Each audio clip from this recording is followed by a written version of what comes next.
Ave Maria, cheia de graça, o Senhor é convosco. Bendita sois vós entre as mulheres e bendito é o fruto do vosso ventre, Jesus.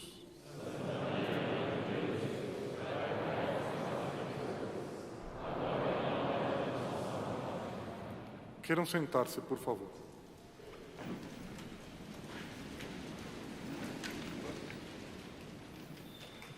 Nós que aqui nos reunimos na igreja, na Basílica Nossa Senhora do Rosário, nós agora vamos fazer uma meditação sobre as leituras que que acabamos de ouvir aqui nesta Santa Missa. Leituras que nos falam de conversão.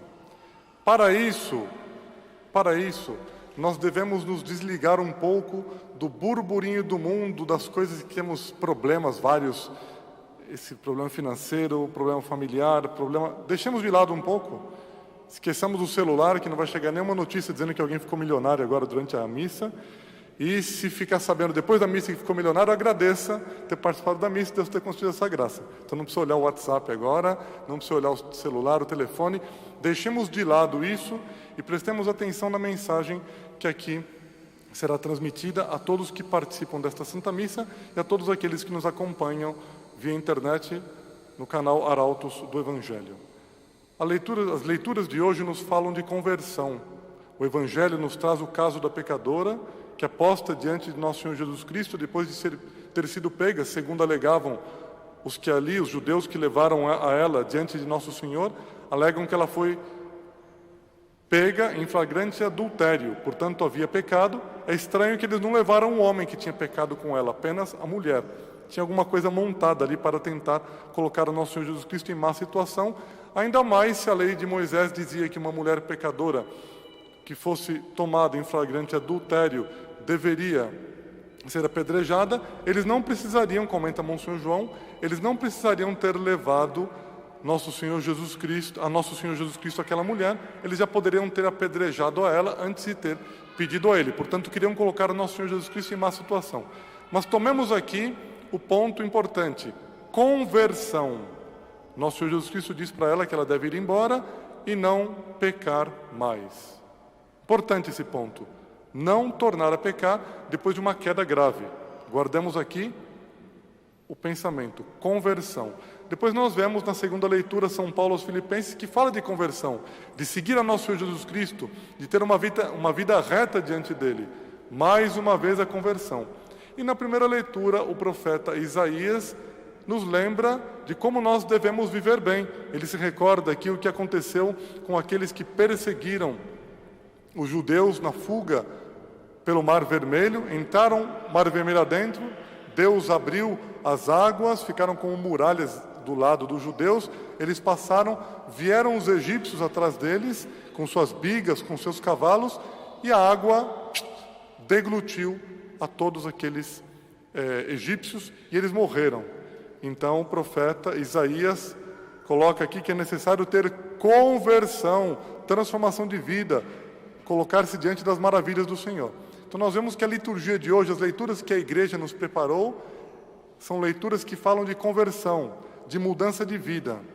Muitas vezes os profetas que vieram no Antigo Testamento, portanto aquilo que veio antes de nosso Senhor Jesus Cristo, Antigo Testamento, os profetas que vieram no Antigo Testamento, muitas vezes eles vaticinaram, eles proclamaram, anunciaram ao povo que viriam desgraças, que viriam castigos, que viria um momento em que Deus colocaria a mão sobre o povo. Ele falava ali do povo judeu, o povo da aliança.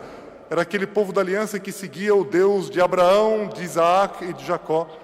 E os profetas diziam: o povo se desviou da lei de Deus, o povo está adorando deuses falsos, que não é o Deus verdadeiro que os judeus seguem.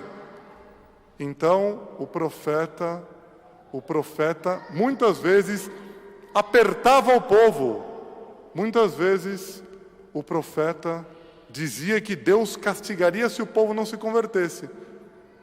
E muitas vezes o povo ouvia, fazia ouvidos mocos e não se portavam muito com aquela ameaça do profeta.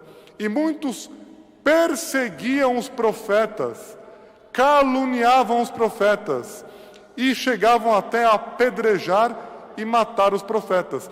Tanto é que nosso Senhor Jesus Cristo diz aos fariseus, aos judeus que o perseguiram, diz assim, num trecho do Evangelho: qual dos profetas vossos pais não perseguiram? Mostrando que os profetas vinham dizendo a verdade e a verdade suscitava ódio.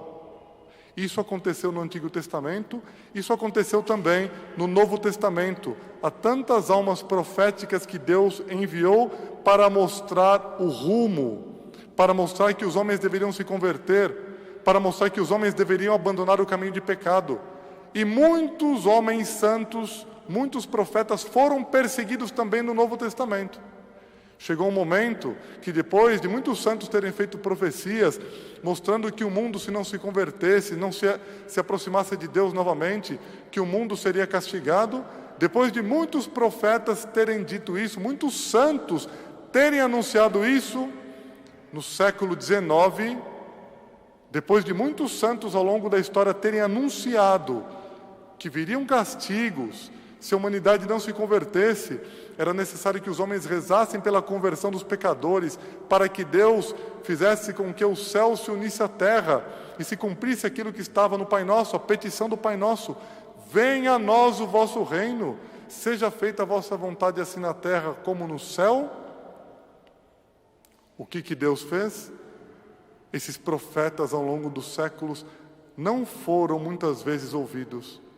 Então Deus, que no Antigo Testamento, depois de muitos profetas terem anunciado de que viria o Messias, viria uma conversão, Ele enviou o próprio Filho dele para pedir a conversão do mundo.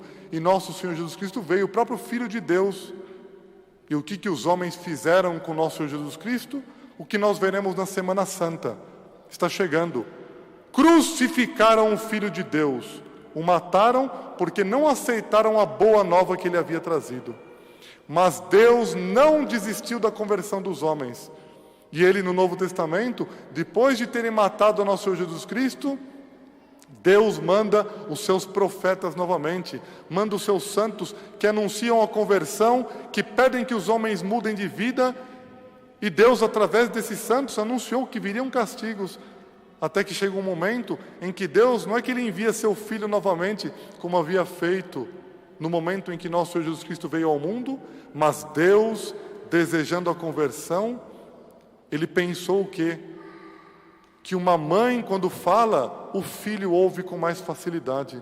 Então, Deus pediu que sua mãe viesse à terra, a própria mãe de Deus, para anunciar aos homens que se eles não se convertessem, haveria castigo.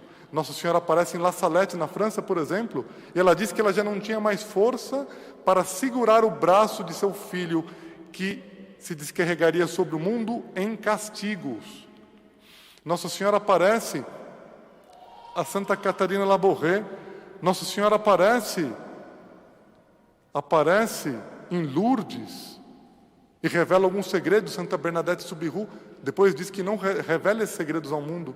E por fim, quando várias aparições de Nossa Senhora já se tinham dado no século XIX, Nossa Senhora aparece em Fátima, no ano de 1917. E Nossa Senhora diz que se os homens não se convertessem, viria um castigo sobre a humanidade. E é muito sério o que eu estou dizendo. Pode ser que algumas pessoas sintam um pouco de sono durante a missa. Vamos lá ouvir a homilia do padre. Não, é muito sério.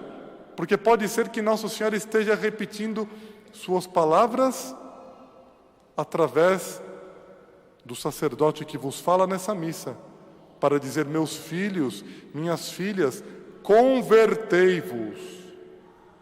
Porque eu prometi em Fátima que se os homens não se convertessem, viriam castigos. Nossa Senhora em Fátima, ela disse que os homens precisariam tomar cuidado com as modas imorais. 1917, quando as pessoas se vestiam na rua ainda. Não usavam esses trajes sujos que levam os outros ao pecado, que não são trajes às vezes. Roupas curtas, decotadas, pessoas que se vestem de propósito assim para chamar a atenção e para levar os outros ao pecado, para fazer o papel de Satanás tentando as almas. Nossa Senhora anunciou em Fátima, em 1917, que se os homens não se convertessem, se não mudassem seus trajes, suas modas, viriam castigos, nações seriam aniquiladas. Mas por fim, ela dá uma nota de esperança. o seu imaculado coração triunfaria. Viria o reino de Maria. Nós não chegamos ao reino de Maria ainda. Nós estamos no momento das pessoas que vivem uma vida ruim, afastadas de Deus, que dizem que tanto faz uma religião como outra, importante é encontrar Deus, tanto faz, que dizem que as leis mudaram, os mandamentos são coisas do passado, temos que adaptar as leis de Deus a esse mundo. Nossa Senhora disse para os pastorinhos em Fátima que viriam guerras. Em seguida nós tivemos o quê? Catástrofes. Nossa Senhora disse que se a Rússia não se convertesse, espalharia seus erros pelo mundo. 1917, mais de 100 anos atrás, nós só vemos erros espalhados pelo mundo. O que nós vemos agora na Ucrânia? Nós pensamos horrores, mortes, destruição. Alguém se coloca o problema, onde estão indo as almas daqueles que estão morrendo? Civis ou militares?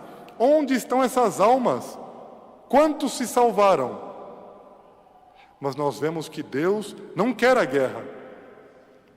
Deus não quer a guerra. Isso entristece a Deus. Mas Deus permite a guerra às vezes para flagelar a humanidade. Quantos recados, quantas coisas Deus disse para que os homens se convertessem. Nós vivemos agora pandemia de um lado, guerra do outro, destruição. E nós vemos o povo, por exemplo, na Ucrânia sofrendo, nós vemos civis morrendo, crianças morrendo. Como isso entristece o coração dos pais e mães que estão aqui, sabendo que crianças estão morrendo.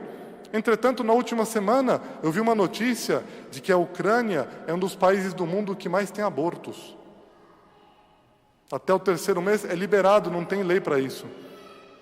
Até o 7º mês, com muita facilidade, se pode abortar. Nós nos entristecemos com as crianças morrendo na guerra. E as crianças abortadas, como que ficam? O mundo está um caos. O mundo está de ponta cabeça. E nós, às vezes, não nos importamos. Aqui no Brasil, como que dizemos, está acontecendo lá na Europa, né? Será que nada vai acontecer em nosso Brasil, por exemplo? Não sabemos. Nossa Senhora, quando prometeu que viriam castigos, não disse que viriam castigos na Europa, viriam castigos. Isso pode vir para o mundo inteiro. Nós devemos pedir a Deus que Ele faça cessar tanta abominação.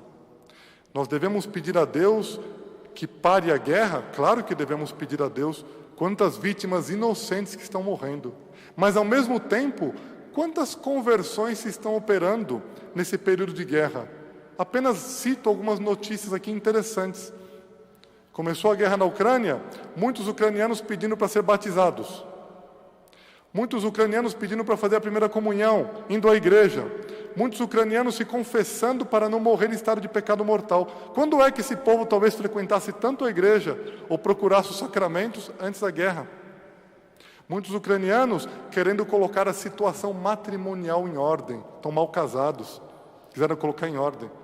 Será que nós precisamos que Deus faça uma guerra no mundo inteiro para que nós coloquemos o casamento em ordem, frequentemos os sacramentos, comunguemos bem, sem comungar em estado de pecado mortal, ofendendo a Deus quando o recebemos por não estarmos com a casa de nossa alma preparada?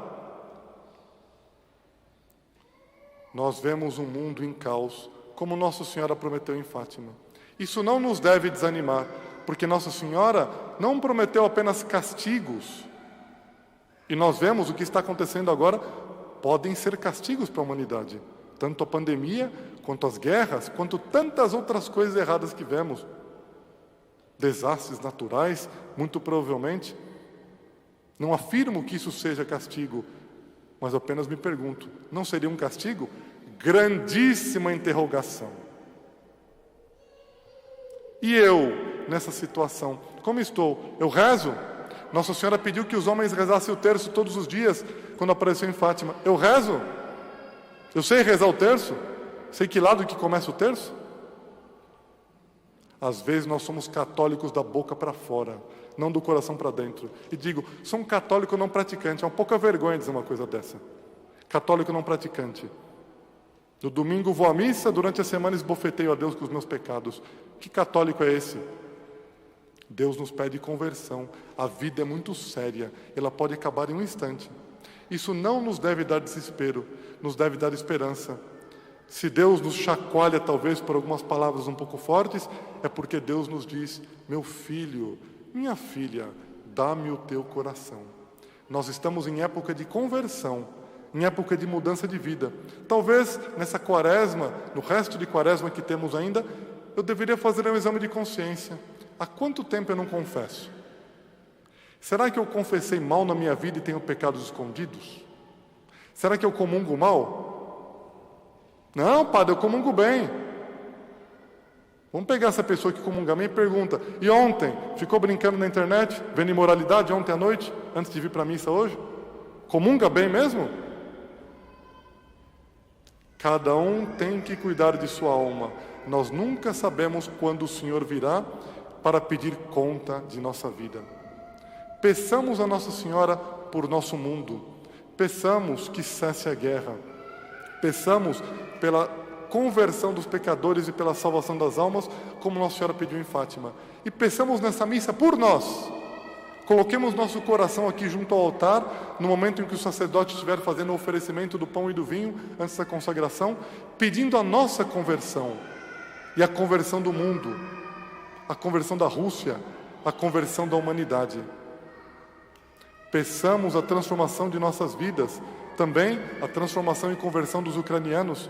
Peçamos que Deus tenha pena de nós e que nós tenhamos a graça de transformar nossas vidas e não nos desesperarmos diante daquilo que está acontecendo, porque nos desesperar seria a pata de Satanás entrando. Devemos ter esperança. Nossa Senhora é uma mãe muito bondosa que nos diz no dia de hoje: meu filho, minha filha, confie em minhas promessas e venha para sempre habitar em meu imaculado coração. Que o Imaculado Coração de Maria seja a nossa morada, que o Imaculado Coração de Maria seja o nosso refúgio, que o Imaculado Coração de Maria seja nosso refrigério, doce alegria na terra, glória eterna nos céus. Louvado seja nosso Senhor Jesus Cristo.